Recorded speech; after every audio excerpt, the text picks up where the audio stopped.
Please take your time.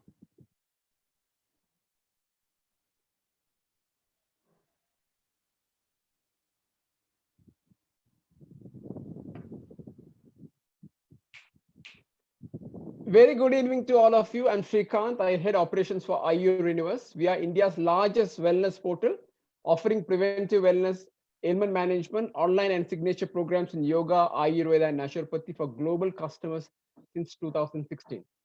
AyurUniverse currently hosts more than 300 wellness centers in India and abroad, with a large presence in India, Sri Lanka, and Nepal, planning a global presence in the coming years.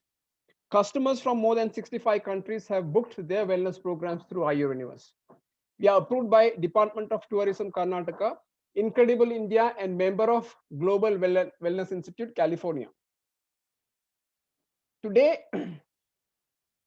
we have a webinar which is being hosted in collaboration with Sitaram Beach Retreat. The topic: Sexual Wellness Through Ayurveda. Sitaram Ayurveda Pharmacy was established in 1921 with the blessings of Maharaja of Cochin, His Highness Ramavarma 50. The vision of Sitaram: guide humanity experience sustained optimal health.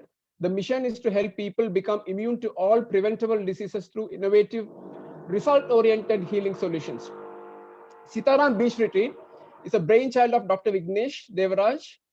It's an NABH accredited hospital with 18 luxury cottages, 9 premium villas, and 8 Ayurvedic treatment rooms. They have a butterfly garden, medicinal garden, and a beachfront garden. They have on-call translator services in Dutch, French, and Russian. Today, we have an eminent doctor amongst us, Dr. Vignesh Devaraj, the founder and chief physician of Sitaram Beach Retreat.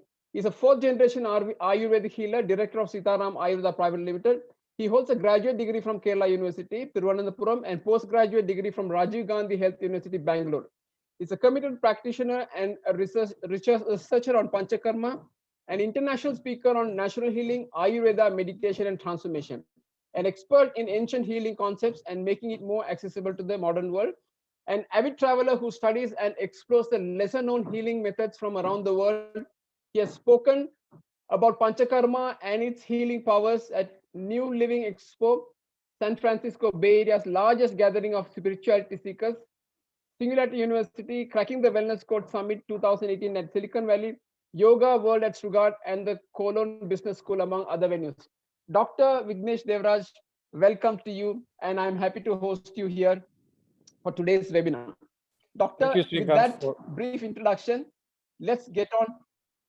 Yeah, let's get on to the topic, and let me ask you, what role does sexual wellness play in the overall well-being of an individual? What part of health is affected when active and healthy sexual life is hampered? Can you repeat that question once again so that it just strikes well? Yeah, I think you lost me. Yeah. My question is, what role does sexual wellness play in the overall well-being of an individual? Mm-hmm. What part of health is affected when active and healthy sexual life is hampered? Okay, so first of all, thank you for inviting me again for this webinar. And also, I really thank and also appreciate that being an Indian, you're bringing such topics for an Indian audience, because since I'm an Indian and you're an Indian, we can openly say that we live in a sexually confused country. Yes. Why I say confused? Because on one hand, we have ancient rishis who wrote Kama Sutra, and today we are debating, should we include sexual education in the school or not? Right. So that is why I say it's a confused country, but confusion is the beginning of clarity. So right. I hope the clarity slowly comes. So coming to your question, you asked about how much is the sexual health or wellness affecting the overall health. So it's like chicken and egg. So if the health of a person is affected, his sexual wellness is also affected.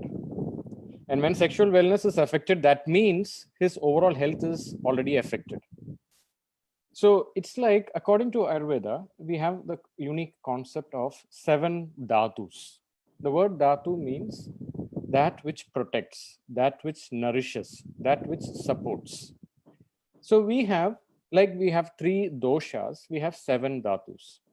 Now the 7 dhatus are rasa, which means immediately after we eat the food that blends with the saliva and the digestive juices, it becomes something called as rasa. And it is poorly translated as plasma, but the idea is the food, the nutritional absorption before it enters the blood is called as rasa. And then it becomes the blood, and blood is the river of life where all the nutrients are transported to every part of our body. Like every organ needs enough nutrients, like the iron is required. All the nutrition that we eat, that is fed into the bloodstream, and the blood is taken to every part of the body. And also a part of the blood, it collects the waste and also it's being eliminated. Now, after it enters the bloodstream, it enters the next tissue, which we call it as the muscle, like the mamsa dhatu. Now, muscle is the organ of longevity. Now, whenever you see the word masculinity, it comes from the organ muscle. Because when your muscle is strong, that means your vitality is good. But I'm not talking about the bodybuilders who put steroids and look extraordinarily ugly and at the same time hypertrophic. That's not what we're talking about. We're talking about a good fitness and also vitality, along with good ability of the muscles to lift weights and move and run and having a good endurance. That muscle is what helps us to move. Now, the third dhatu is called as mamsa. Now, after mamsa, it is medas, which is, we call it fat. In English, fat is the appropriate translation for this. Rasa, rekta, mamsa, medas, and then it nourishes our bones. And then we have the bone marrow. And then we have the seventh dhatu, which is the ultimate dhatu, which is called as shukra. Now, the word shukra is also called as Venus, the planet Venus, and it is called as the planet of communication, love, relationship. All of this also comes under the planet of Venus. But the word Shukra, it is the name denoted for the seventh dhatu, and it is responsible for the reproduction and also creativity. So according to Ayurveda, Shukra is one dhatu that is present throughout the body. It is not reduced to one particular part of the body. For example, blood, to a great extent, it is only available wherever the blood is flowing. You can't find the blood in some parts of the body. But Shukra can be found in every aspect of the body. And Mamsa, for example, it's also, you cannot find Mamsa in the bones. So, but Shukra is something, but in many of the English translations of the Ayurvedic textbooks, Shukra is very poorly. Why I say poor? Because it's not easy to translate a Sanskrit word into an appropriate, because Sanskrit is such a comprehensive language. One word could have many diverse meanings. So the word Shukra literally is the dhatu that helps the reproduction. And you see, every cell in our body is reproducing every moment. And the same is with the semen or the sperm that is also reproducing in a man, and the egg, which is responsible for the reproduction in a woman. Now, the seventh dhatu is a result of the health of all the first 6 dhatus. If one of the dhatus are not functioning well, it will affect all the other dhatus. So that is why all the dhatus needs to have proper health in order to make sure the seventh dhatu is also healthy. So that's the clear understanding. Now, when we say somebody needs a sexual aspect of the body, needs some healing, what it means is his overall health needs to have an upliftment. Because nature is very notorious when it comes to creating manufacturing defects. And the reason, nature has her own ways of eugenics. Eugenics is like, good products are being produced, like good babies are being born, not just in humans, in every animals, even including plants, including all the living beings. If something is creating a problem in the flow of nature's cycle, nature will ruthlessly and mercilessly eliminate them. It's only a matter of time. So if somebody is unhealthy, they have a possibility of producing a kid who is also unhealthy. So that is why when somebody's overall health is affected, their sexual ability will also be affected. It's nature's way of protecting the Homo sapiens lineage.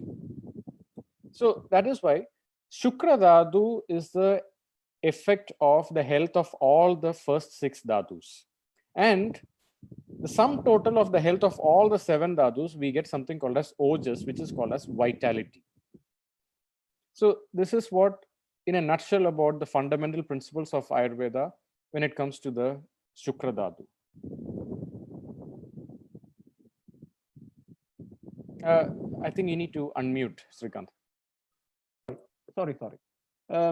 So we have 3 doshas. Similarly, there are 7 dhatu. You spoke for rasa, raksha, Rasa, mamsa, Rakta, Mamsa, yes. meda, and for bone you said Majja, majja. Okay, majja and no, shukra. Asti, Majja, and Shukra.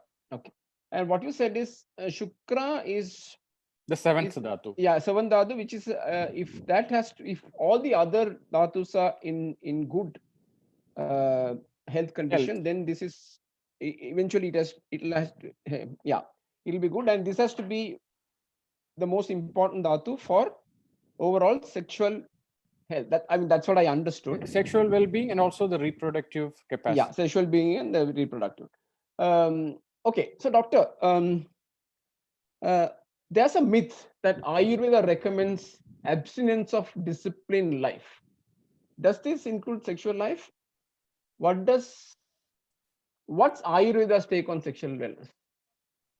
Now, I think the reason why you are saying Ayurveda recommends abstinence, see, Ayurveda is a pro-life. There is never, Ayurveda says that somebody has to suffer.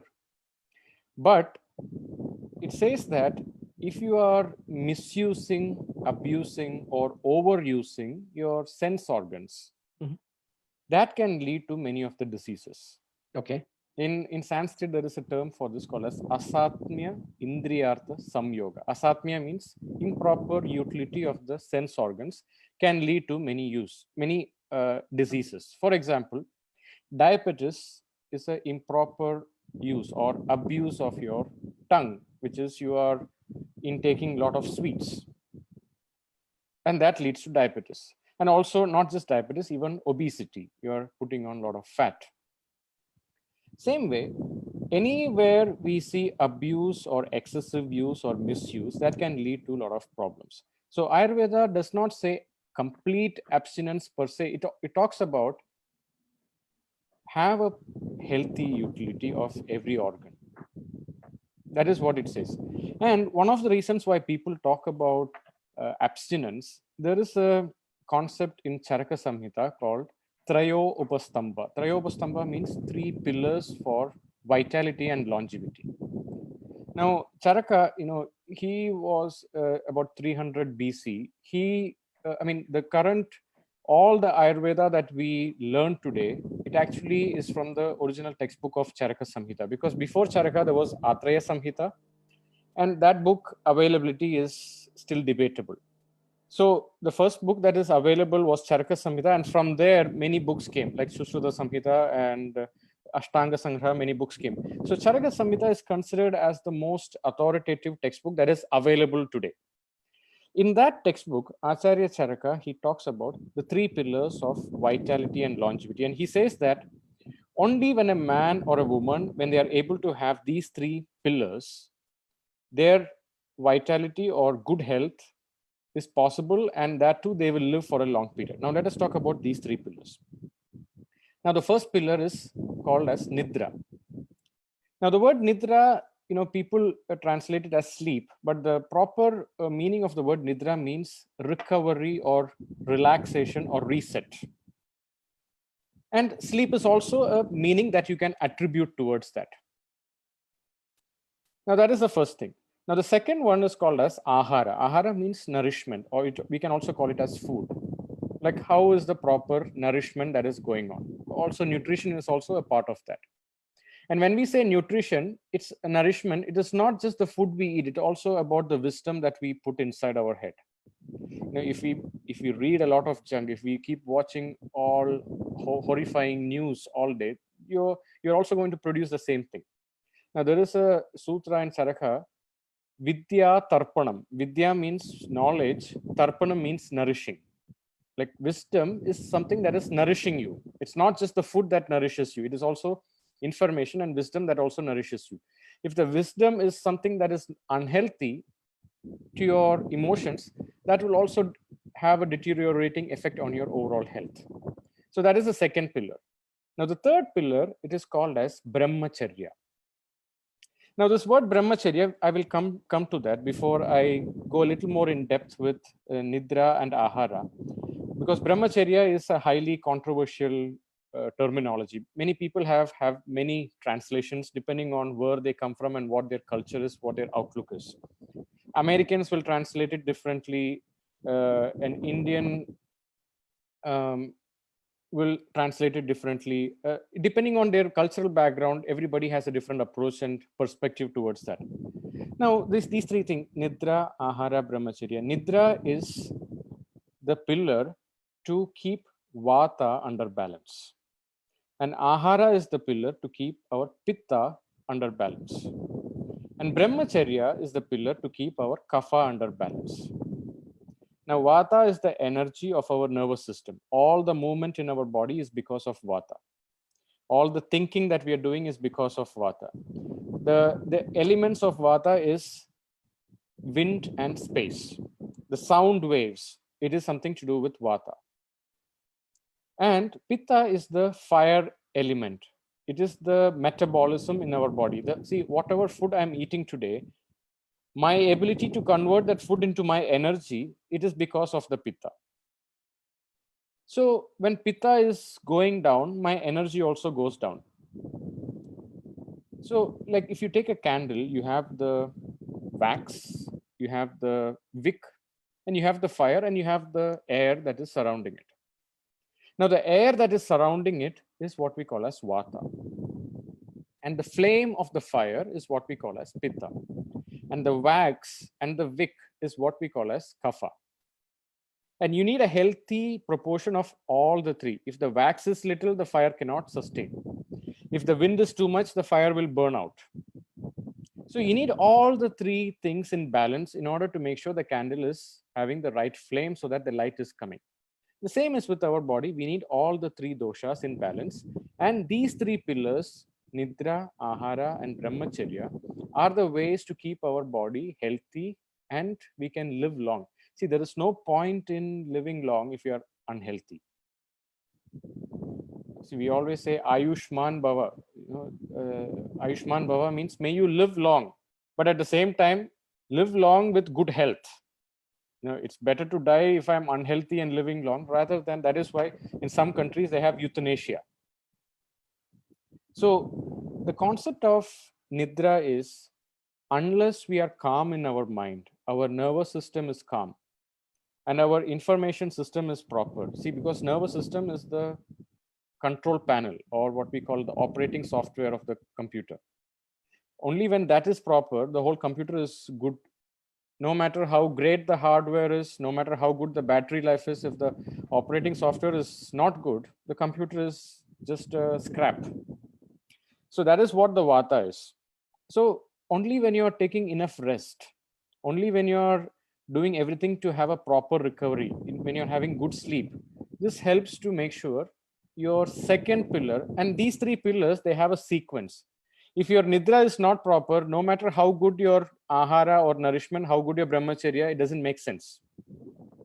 So first your nidra has to be proper, your relaxation, your recovery, your rest has to be proper. Only then even what you eat will be properly nourished. Try going 3 nights without sleep. No matter how you eat, you are still going to feel tired and it's not going to be absorbed properly. And there is also a research, if a person is not sleeping for 3 nights, and if you check the blood, they could be as close to pre-diabetic. That's the power of lack of sleep. Okay. And I'll just tell you why I'm talking about sleep, because people think, what does sleep has to do with sexual wellness? Because if the sleep is not there, operating software is not going to work. And that person is not going to function at its best. And by the way, sexual wellness is a luxury of a healthy person. It doesn't come as a natural part. Nature has created in such a way that only if this person is keeping himself well, him or herself well, only then he will be bestowed with his sexual ability. Otherwise, he should not procreate because he will create more manufacturing defects. So nidra is the first step. Now the second step, if he is eating properly, if he is eating too much of junk food, if he is abusing himself with gastronomic pleasures, then see, obese person will definitely have a lot of issues with sexual wellness. A diabetic person who is having a lot of insulin resistance will also have fatigue, and fatigue is a roadblock for sexual wellness. And then the word brahmacharya. Now let us come to the word brahmacharya. In many textbooks that translate the word brahmacharya, in some textbooks it is translated as celibacy. But in Ayurveda, people thought, how can it be celibacy? Because we have a chapter called as Roganutpadaniyam. Roganutpadaniyam means the origin of disease. And in that, it is said that there are certain urges in a person's body that should not be suppressed. If a person suppresses his natural urges, that can lead to chronic, irreversible diseases. And one of the urges he talks about is the need for sex. And on one hand, an Ayurvedic acharya or a sage is talking about one should not suppress that urge for sexual desire. And on the other hand, he is talking about brahmacharya, which many people are translating it as celibacy. Isn't this contradicting? So some people explicitly write it is celibacy. Some people, they understand this cannot be proper, so they thought maybe it is naishtika brahmacharya. So once you're married, you're faithful to your partner, to your husband or to your wife, and that is what brahmacharya is. And when I see some American authors writing about Ayurveda, they write good sleep, good food, and good sex. These are the three pillars for longevity and vitality. Now they write it because that is their pattern. Like I read the article on Bhagavad Gita. It is written, many people, the same sloka of Bhagavad Gita, you will see hundreds of commentaries on that. And 100 different commentaries come because that is what Gita is. Gita is only a lens through which you can see. And depending on what lens you are wearing, you can see through that. Now, some people call it celibacy, some people call it as naishtika brahmacharya, some people call it as good sex. Now, let us decode the word brahmacharya. What does the word brahmacharya mean? Now, the word brahmacharya, it has three sounds: bra, ma, and charya. The word bra, like we have a god called as Brahma, right? Like Brahma, Vishnu, Maheshwara. Now, the word Brahma literally means, the word bra means to create, to expand, to grow. That's what the word bra actually means. And ma means my purest self. Like the English word my, it comes from ma. Mother, she's the source. It comes from ma. Ma means my purest self. So Brahma means expansion of my true self or my purest self. That is what the word Brahma means. And the word Charya, we know Charya, we have many Charyas, Dinacharya, Ritucharya. The word Charya means rituals or any activity. So Brahmacharya, if you correlate all these meanings, it is a rituals to expand your purest self.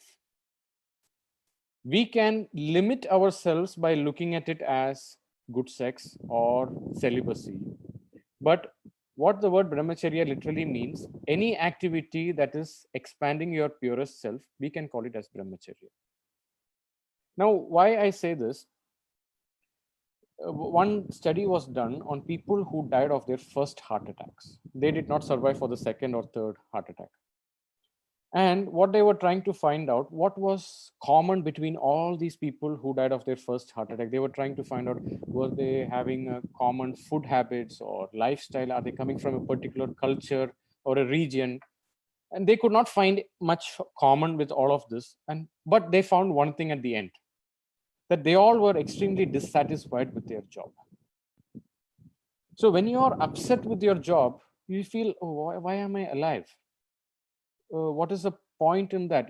That is why stress is such a big killer, because we don't find a meaning in our life. And brahmacharya is about finding that meaning in your life. We have many translations for brahmacharya. It is like the right use of your energy and optimal use of your life energy. These are many things. So I've seen people, they have many disorders, and when I ask them what is happening with your life, they would say that I'm not happy with my job, I'm not happy in my relationship, and suddenly they shift their job and they are very happy with their job. Suddenly all their health problems also change, or suddenly they are having sexual disorders and suddenly they have a breakup and somehow they find a new partner they are very much attracted to, and all their sexual problems are also changing and they are more active in their sexual life. So this aspect of finding that meaning and connection, that is what brahmacharya has a lot to do with. Now, why some people call it abstinence or celibacy? When we observe a lot of monks or sages who meditate, they have transcended to such a level that they found a bigger joy than sex. Now, if you look at the Shat chakras, like we have 6 chakras and the 7 chakras, the crown chakra. Now, sex is a basic pleasure of a human being or any animal, which the nature created as an inbuilt software so that they produce, so that they continue their legacy. But sex is not important. I mean, it is not that if somebody does not have sex, he will die. But if somebody doesn't sleep, they will have lots of problems. If somebody doesn't eat, they will die eventually. If somebody doesn't breathe, they will die eventually. But it's not necessarily about sex the same way. It is not that they have to survive for that. But maybe sex gives them a kind of pleasure, or that gives them a sense of meaning, or it's a inbuilt software. Nature gave that intelligence in a living being so that it gives them a sense that somebody is going to continue their legacy. And it is even told in Charaka Samhita, once most of our needs are met, once our most of our needs are met, then one of our greatest needs are to making sure the next generation that are going to continue after us will inherit something good from us. Like, oh, I wish the next generation after me, my daughter or my son or my family who is going to continue after me, they are well off after me. I want to make sure the inheritance goes well. It's not just about wealth inheritance, it's also about the genetic inheritance. So this intelligence is inbuilt in our body for thousands and thousands of years in all the animals. So we cannot fight that. But there is something different with a human being compared to an animal. A human being can go beyond the animalistic needs. At the same time, he can be worse than an animal. So brahmacharya, these monks who were in pursuit of higher self, they transformed their need for sexual needs and they went higher. And they found a better contentment or fulfillment than a sexual need. And they felt that sexual energy is actually a leakage in their finding their inner self. So when people saw that these people are, maybe they are finding their enlightened stage because they are not having sex. See, if they don't transcend it in a proper way, it will be even worse. That is why you see many of the so-called fake gurus, they indulge in many sexual harassments or pedophilia. It's because they have not transcended properly. It becomes even worse than that. So like there is a joke I read. One religious preacher, he went and said, try to be a part of my religion and then you will get moksha, or you'll see God in heaven, you'll get heaven and all your sins will go away. And the listener to this preacher said, so how long is it going to take? So what are the terms and conditions for this? So the preacher said, okay, abstinence from sex, no attraction to the opposite sex, and then maybe one fine day you will find God. Okay, so the person who was listening to it asked the preacher, so how old are you? And the preacher said, I'm 95 years old. And he asked, have you found God? Not yet, maybe I will find it soon. So this is just a joke. If you are not transcending that energy in a proper way, this can lead to so many disorders and frustration, and that can lead to a lot of nervous problems as well. So this people who transcended this properly, they found a higher fulfillment, and they were celibates because they didn't have that need anymore. And see, people think, is it like they don't have that need or they transcended that? Now, there is no such thing that they don't have that need. Every living being has this need. Now, there are even studies, I mean, there are even Eastern in Vedic philosophy, this says that our life energy is actually a sexual energy. When something happens to our life energy, our sexual energy is also being affected. So when a person says they are transcending that energy, it's just for a much more glorious cause. And this glorious cause has a system towards that. And there was a study done on people who are having good willpower. Now they wanted to find out, was people who are having a very good discipline and those who are not disciplined, was it the degree of willpower that are differing? Like they wanted to find out, if somebody is having a good discipline, is it because they have a better willpower than people who are not disciplined?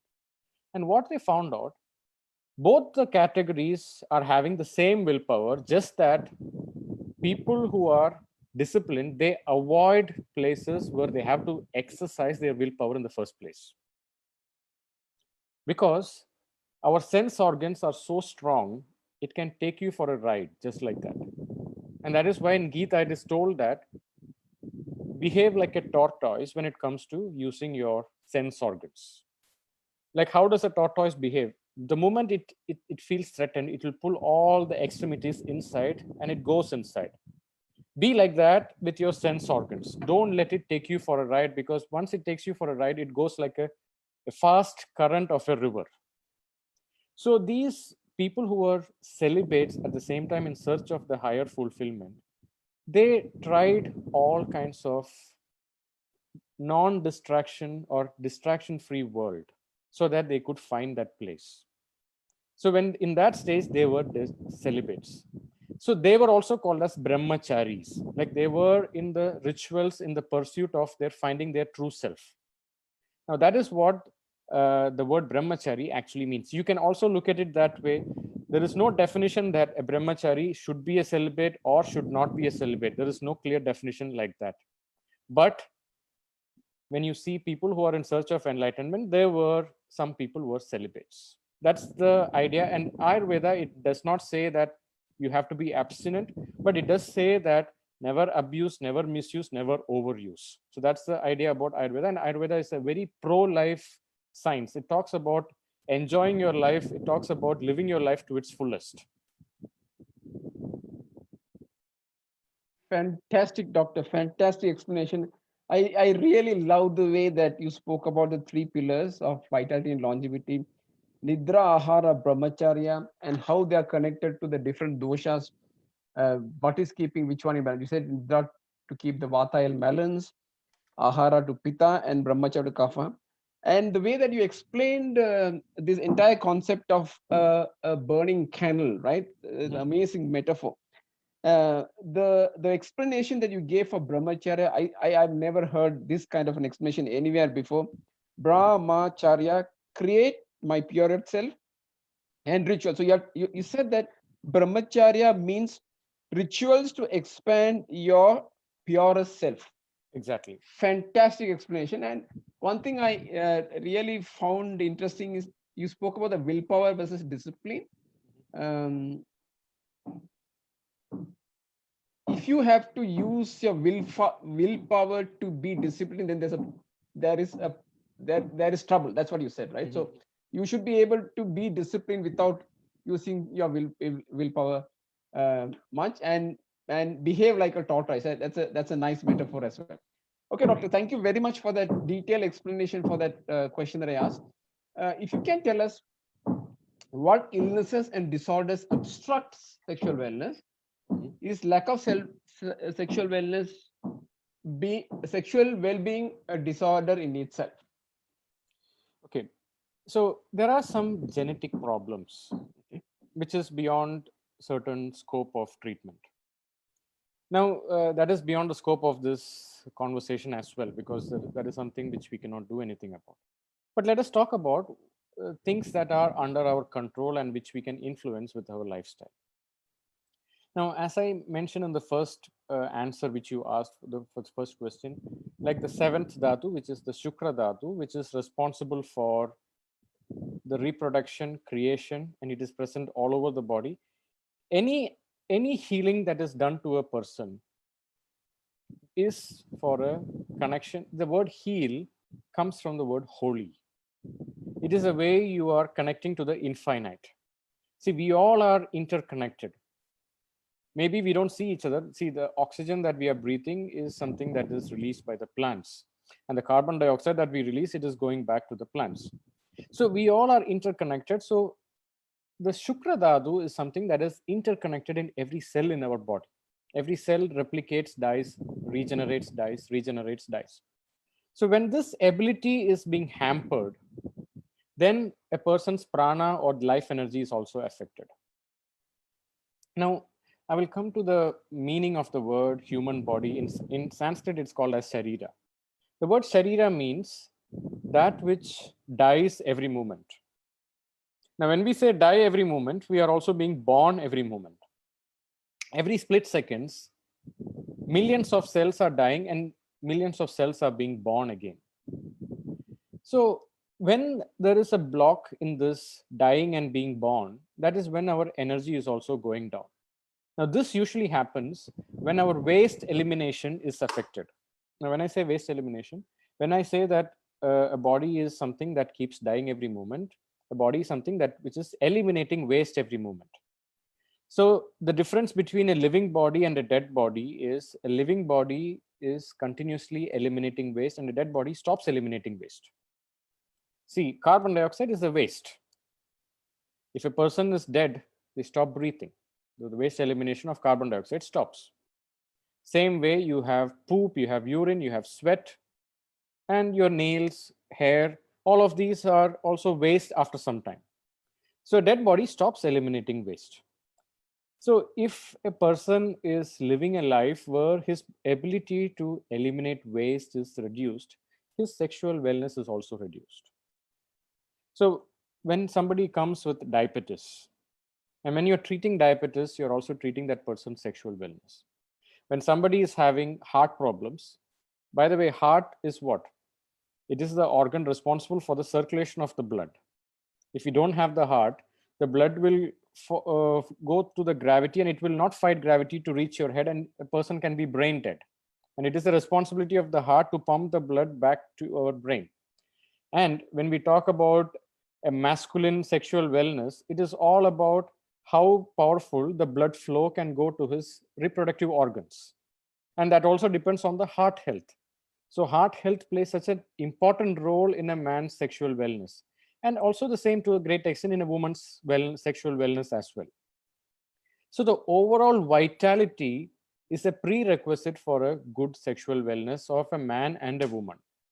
So if they are having, see, the number one problem that you see when it comes to sexual wellness today, it is lifestyle disorders. Now, when I say lifestyle disorders, diabetes, obesity, stress, insomnia, stroke, high blood pressure, all of this are contributing towards the sexual disorders in a person. So it is not that we can treat when you say somebody has to get treated for sexual well-being, you are actually treating that person to get back into healthy lifestyle. Okay, some people say, do you okay, when they come for consultation, do you have any secret herbs from Himalayas that will treat all of that? Okay, maybe that will help as a placebo for a few minutes or few nights, but it's really not going to change anything. It's just a mental satisfaction. Even that, you see, that mental satisfaction is so powerful when it comes to sexual wellness. They feel confidence there. So that is why a lot of sexual disorders have a lot to do with stress. When a person is stressed or having emotional issues, depression or anxiety, this will immediately affect their reproductive capacity also. So sexual wellness is the overall wellness of a human being. Thank you, doctor, for that wonderful explanation. That you basically boil down saying that sexual wellness basically means it's the overall wellness of a human being. Both are interconnected, is what I understand. Doctor, I have one more important question. I wanted to ask you another question because you spoke about the secret herbs. There's a question I want to ask you. Before I ask you this question, I want to ask this Yes. particular question. And you're already laughing. Probably you read my mind already. Okay, and let me ask this question and go back to that question. Hmm. How are infertility and lack of sexual well-being interlinked? Okay. It is not necessary that both can be at the same person at the time. Okay. For example, a woman is infertile. Okay, there is a better word for infertility. It's called subfertility. The word infertility has a negative connotation, so there is a new word for this called as subfertility. That is inability to produce for few days. I mean, a woman is subfertile for few days every month. Like when she's having a menstrual cycle, she's subfertile. For a man, impotence and infertility go together, but it's not the same for a woman. For a man, unless he does some surgical removal or alterations, it is need not be the same. Usually sexual disorders and infertility are quite the same in a man unless they do some surgical changes. Now this is one thing we have to understand. Now infertility or the word subfertility, what we have to understand, it is the shukra dhatu, the health of the shukra dhatu. If you see, there are many technical jargons associated with that, but I will just talk about the symptoms of this.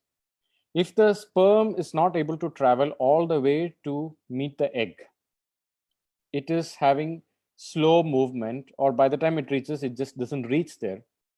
That also creates a problem.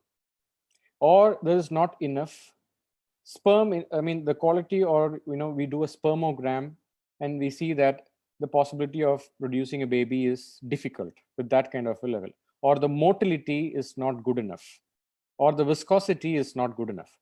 All these are the result of the lifestyle of that person. If somebody is eating, okay, now let us say the viscosity is not good, it means it is very sticky in nature. It does not have the shelf life to reach the egg. So if it is too sticky, that means that person is also indulging in a lifestyle that produces too much ama. The word ama is a Sanskrit or Ayurvedic terminology for any food that I eat.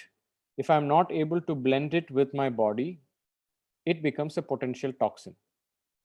Now, if you decode the word ama, it means a means not and ma means me. So if I'm eating something and if it does not become me, that is a potential toxin. And one of the qualities of ama, it is very sticky in nature. And if you eat a lot of food that are sticky in nature, that can lead to this problem. And if you are not moving enough, your body feels heavy. And sticky food makes you feel heavy. Now let us understand what are the sticky food. Sugar is sticky. Carbohydrate, a lot of that is also to a great extent sticky. So, and if we don't move, then our body also becomes quite sticky in nature. Sticky in nature means heavy in nature. So when a person is having a lot of unhealthy lifestyle, unhealthy diet, this can also lead to a lot of subfertility problems or fertility issues. So that is why the treatment starts with, okay, we do a lot of panchakarma therapies and we've seen phenomenal changes and good results with many couples who come for fertility issues. However, I spend a lot of time after the panchakarma, how important is lifestyle after that. It's not like after this, you can go back to your old habits. After that, the real life actually begins. So they have to exercise, they have to sleep on time, they have to get rid of all the stress in their life, they have to hydrate themselves really well. And panchakarma is just like a jump start. We service the whole car, and now the car is clean, fresh. Now the vitality of the body is coming back. Now all the ama or the toxins are eliminated. Then the life energy is very good, the immunity is very good. And after that, when they go back and when they start living a healthy lifestyle, that is when the fertility possibilities also go up. So this is why, I mean, for your question, is fertility and something to do with the sexual wellness interrelated? Yes, it is correlated. In some aspects it is not, but in many aspects it is correlated. Fantastic, doctor. For me, it was really eye-opening. You said as far as man is concerned, the impotency is directly correlated to infertility. They go hand in hand. However, for a woman, it is not the case, and that's what you said. And you're not going to call it infertility; you're going to call it subfertility. And you also said that ama, which is a toxin, is the primary reason for any human being where it can lead to subfertility. I really learned something new. Doctor, I'm just going back to that secret herbs of Himalaya, right? So this is a question that we keep getting from some customers. Is there a magic pill that Ayurveda can provide to eliminate erectile dysfunction? Okay. Mhm. So it's a very sensitive question. I still want to ask this question in the open forum. How does Ayurveda address erectile dysfunction? Okay. Um, Erectile dysfunction is, to some extent, we can also have a synonym called life dysfunction. Now, there is no secret one herb that can solve it. And if somebody says that, be careful, try it at your own risk. Now, there are some herbs that are mentioned in Ayurveda which could be a supporting factor. Now, some of the herbs like ashwagandha, shilajit. Shilajit is considered to be one of the best blood thinners. Now, blood thinner is what? When the blood is thick, what happens? It leads to blockage in many parts of the body where the blood is flowing. Now, when somebody says he has a block in the heart, what does it mean? The when there is a block, the flow of the blood is affected and the movement of the muscle is also affected. When the movement of the muscle is affected, it indirectly affects the pumping of the blood all around the body, and the person is brain dead. So this comes with thick blood, and this thick blood is coming when there is too much of ama in it. Now that is why in Ayurveda, lot of medications that are, that is why one of the favorite prescriptions of a cardiologist is a blood thinner. Aspirin is a blood thinner. Now, the word blood thinner means what? It makes the thick blood thin so that it makes it easier for the blood to flow through the vessels of the body. In Ayurveda, we call it Sroto Roda. Srotas means channels. And Roda means block. Traffic block is a Sroto Roda. Whenever there is a block in the flow of any energy or blood or any fluids, it is called as block of life energy. Now, erectile dysfunction. Now, by the way, let us understand. By the way, people talk about Viagra. Now, how does the Viagra come into existence in the first place? This company that designed Viagra, they actually designed it for people who are suffering from low blood pressure. So when somebody is having low blood pressure, they could faint, they could, have vertigo. So they designed this drug and started giving it to people, and they saw that this could have some adverse reactions. So they thought we should take it back. So when they took it back, many people started coming back and asking, no, we would want that because, like side effects, it was giving a lot of side benefits. So it was actually when the blood flow increased, their life also increased. The erection also was lasting long, and that is what is happening. So when somebody says they're having erectile dysfunction, what they're saying is the blood flow to their reproductive organ is limited, or it is not going as per the way they want it. So instead of having a single herb that can cure it, it is not going to work. They have to first of all change their whole lifestyle. They have to get rid of the sticky food that is going inside their head. They have to sleep on time. They have to do a detox or a panchakarma.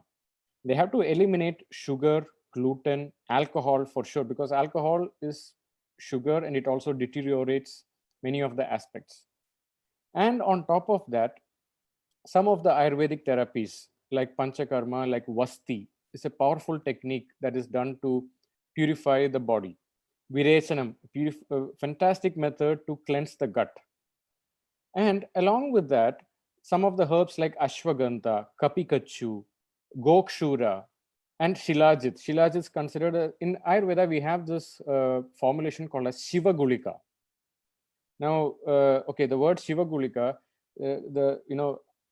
ancient Vedic times, they loved creating stories because story was a great way to relate to common people. So Shiva saw that Lord Ganesha is very lazy and he loves to eat and he is having a sedentary lifestyle. So he realized in order to have more energy for Ganesha, he thought he need to create a medicine so that he becomes more energetic. So Shiva created a medical formulation, which is actually one of the most powerful formulation of Shilajit.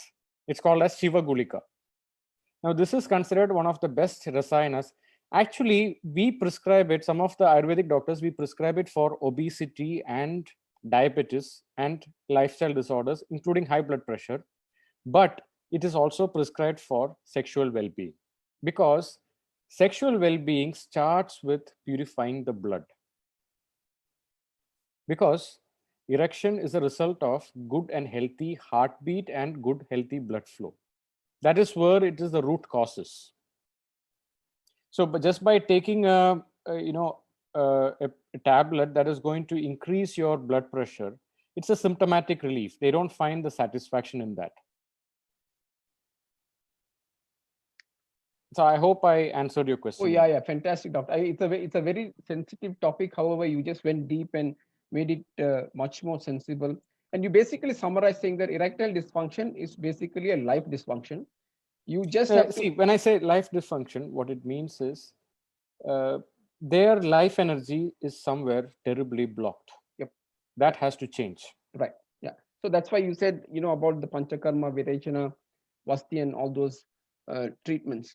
You also mentioned about this Shilajit, which is a blood thinner, which helps. Now, when I say blood thinner, please don't take it as an alternative for any modern medicine blood thinner. It's just an Ayurvedic approach of Shilajit is considered as the best medication for getting rid of ama or unwanted fat or sticky stuff from the body. Got it, doctor. Thank you. Doctor, as per Ayurveda, what should be the course of action? I think you already covered it. If you can go a little deep, what should be the course of action if one wants to improve their sexual wellness? Will it be different for men and women? Here again, I would like to talk about the story about a father who is reading his morning newspaper, and his little kid comes and disturbs him for his attention. So in order to keep the little kid engaged, what he does is he saw a world map in one of the pages of the newspaper. He would tear it into a few more pieces and tell his son, go and fix the world map and come. And to his surprise, he saw that his son he fixed the world map within few minutes.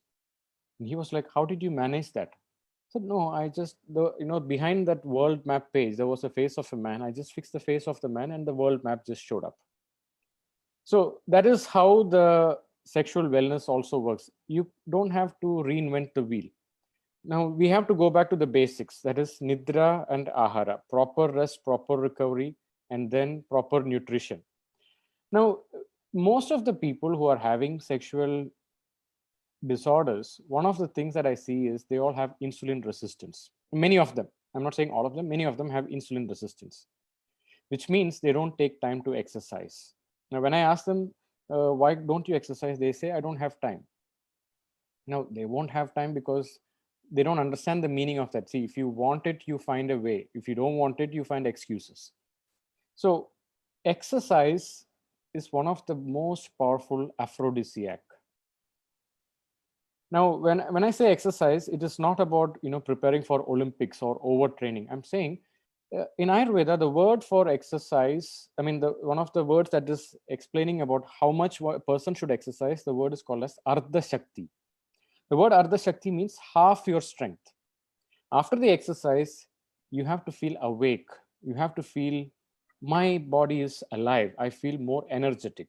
But if you feel tired and dehydrated, you're having headaches, vertigo, then you're overdoing it. If you overdo exercise, that is even worse. It is like in Ashtanga Hridayam, Vagbada, he gives an analogy of what overtraining or over-exercise can do. It's like a fight between a lion and an elephant.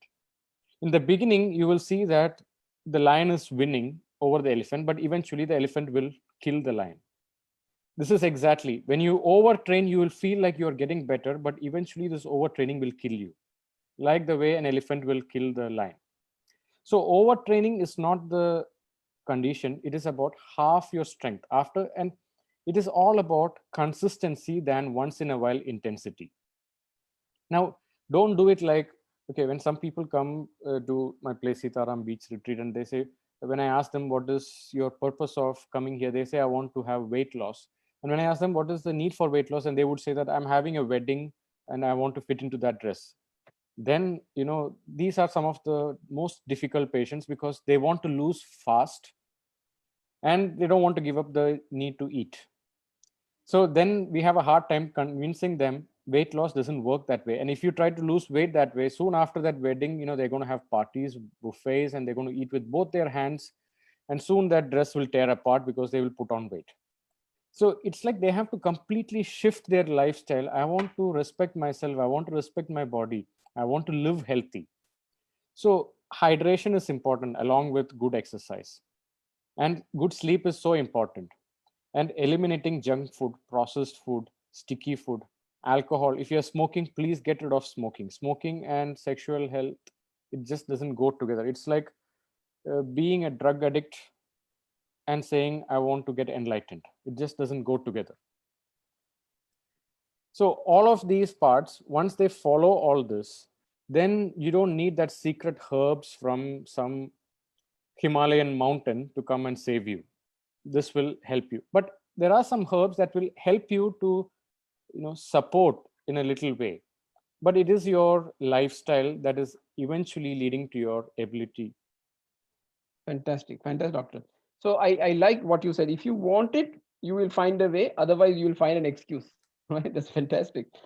And you also spoke about training. I mean, doing your physical exercise not to the extent that you will kill yourself. Consistency is more important than intensity. I like that as well. We are almost come to the end of the webinar, doctor. Maybe last question to just Yes. wrap up. If you can give us some tips that can be helpful in maintaining sexual wellness for a long time in terms of Ayurveda and yoga, what is that you would recommend? Uh, uh, like I said, it's all about the lifestyle. There is this chapter called Dinacharya. Now, in this topic, we can rename Dinacharya means daily lifestyle for longevity. We can also rename it as daily lifestyle for good sexual health. All that is said, it is so important. Every aspect is holistic approach towards that. Make sure you get up on time. Make sure you give priority to your sleep. Avoid stressful patterns in your life. If there's something is creating a lot of stress, see, you are talking about erectile dysfunction. Most of it has to do with mental stress. Most of it has to do with lots of emotional imbalances that they did not resolve. Because when our emotions are affected, our heart chakra is also affected. When the heart is affected, the overall energy is affected, the blood flow is affected. So if there is something bothering you emotionally, go to some support system. Go to a healer, go to a psychotherapist, go to a psychiatrist or a psychologist, or go to an Ayurveda therapy. Get it fixed without any need for any supplements, or no, I'm talking about the chemical synthetic supplements. Come out of that. And if you're having any addiction patterns like alcohol or drugs or smoking or too much of sugar, come out of that and hydrate yourself well. Do yoga, go to workout, or at least walk for 30 minutes. And when you walk, just don't walk like a lazy, walk like a brisk walking where your heart rate goes. Every day, you have to increase your heart rate because heart is a muscle, and muscle is something, the more you use it, the more it gets better. And muscle is the organ of longevity. If you don't use it, your longevity is also affected. There is also a school of thought that says that the only reason why we have brain is to have control over our muscles, because that will help us to move, explore, and enjoy the beauty of life. And all of that, have a optimistic approach towards life. Life is supposed to be enjoyed, and the more you're able to give, happiness comes with giving, and indulge in works that makes you fulfilled. Success without fulfillment, it's even worse than failure. And that is why you see, I mean, I've seen so many rich people come here and I see they are depressed. It's just that they don't find their fulfillment. And I see poor people who have so much. When I say poor, maybe when it comes to the economic status, they could be poor, but when you talk to them, they're so happy and fulfilled. So economic power doesn't really guarantee that you're happy or not. Maybe for a basic needs, once your basic needs are met, above that, it's all about fulfillment. And that's what the word brahmacharya also has a lot to do with. Engage in things that makes you feel fulfilled. That is one of the best aphrodisiacs you can have. And that's what makes a person attractive also. Fantastic. So these are some of the fantastic. You boiled it down to dinacharya, and basically what you said is you have to keep end of the day, you have to be fulfilled in terms of your physical, your mental, emotional, and spiritual aspects. So that is going to keep you, live a good, just not a sexual wellness, overall wellness. Thank you, doctor. Thank you so much for being with us once again. I really enjoyed the conversation and personally learned a lot of things. And I hope to have you once again with a very different topic sometime soon. Thank you. Thanks, doctor. Thank you so much, Srikanth. It was wonderful.